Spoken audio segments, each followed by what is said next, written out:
kugulu awandiikako nti zino tiles za mukinaabiro naye nga mubutuufu ekirungo ekiteekwa okubeera mu tayiro y'omukinaabiro tekiriimu era gwe oluyimirira gweyo tayiro ku ttaka nga bakubika.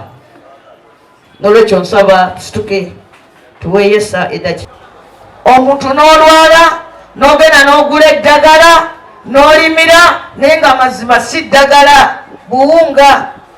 Waliwo eyaŋŋamba nti ennaku zino obufere bwe butuuse omukebe gwa panado ogw'empeke 100 mubeeramu empeke nga 40 entuufu 60 nga buwunga. Waliwo abeekwesa eyo ne bakolerera.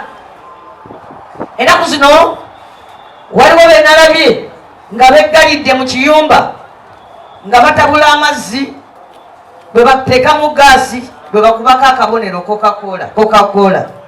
Yajja eno mulujjudde golowooze nti oguze soda gwobuuza soda ono ero nga tawooma nga kicupuli naye gwamunywedde obulamu babutadde mu bulabe naye neeri kampuni bagifiiriza kubanga buli woogula ekintu ekijingirire kitegeeza nti waliwo ekitali kijingirire ekituufu kyewali badde waguze. N'olwekyo tokiguze n'oli akola ekituufu afiiriddwa. Mujjukira banange mbadde nnyumiza wano kanso muwe mwono nga tetunatandika nti nze maama wange twalina awaka furasika naye ng'atunyumiza nti yagigula ng'azaddemu annyinaze omukulu ono. Abadereva mukimanyi amafuta ag'ebicupuli tegatisse emmotoka woowe n'ogula oyiro n'omusa mu mmotoka yingini pa egenze kubanga oyiro abadde wa kicupuli. Golowooza wakoze saavisi naye olw'okuba nti nno oyiro yenna gw'okyusizza bicupuli emmotoka wano nawali nga baga nti emmotoka yakubye yingini. Ekimu ku bireese obwavu mu Uganda obusukiridde olwaleero kyekyokuba nti nno ebigulibwa ku maduuka bicupuli. Ekimu ku bireese endwadde nga kansa okweyongera kwe kuba nti nno ebintu bingi bye tukozesa bye tulya bicupuli. Abantu abatalina kisa batunda obutwa.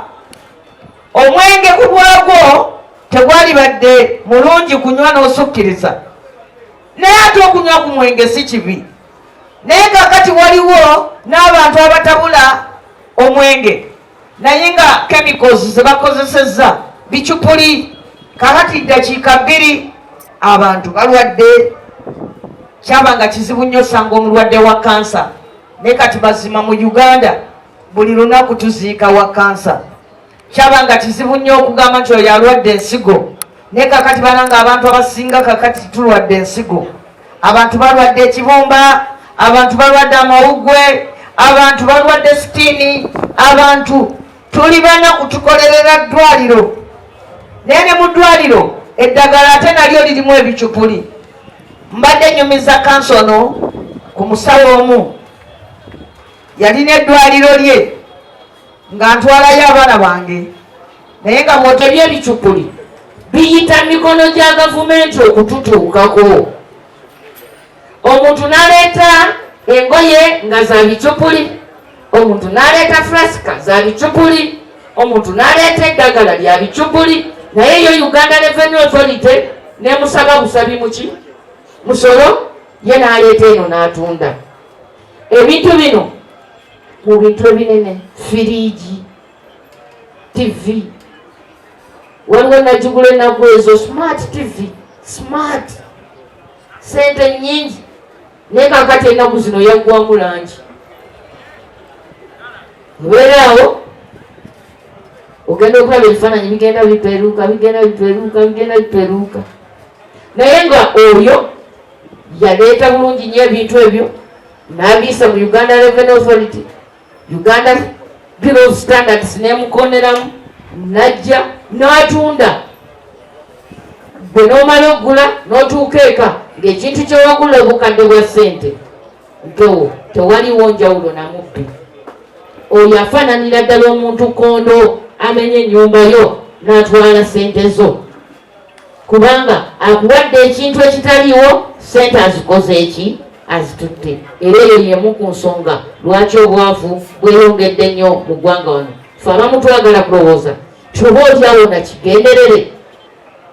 Kyova olaba lino etteeka lino gavumenti ye yali badde yalireeta, tebalirinze private member nga basaalirwa.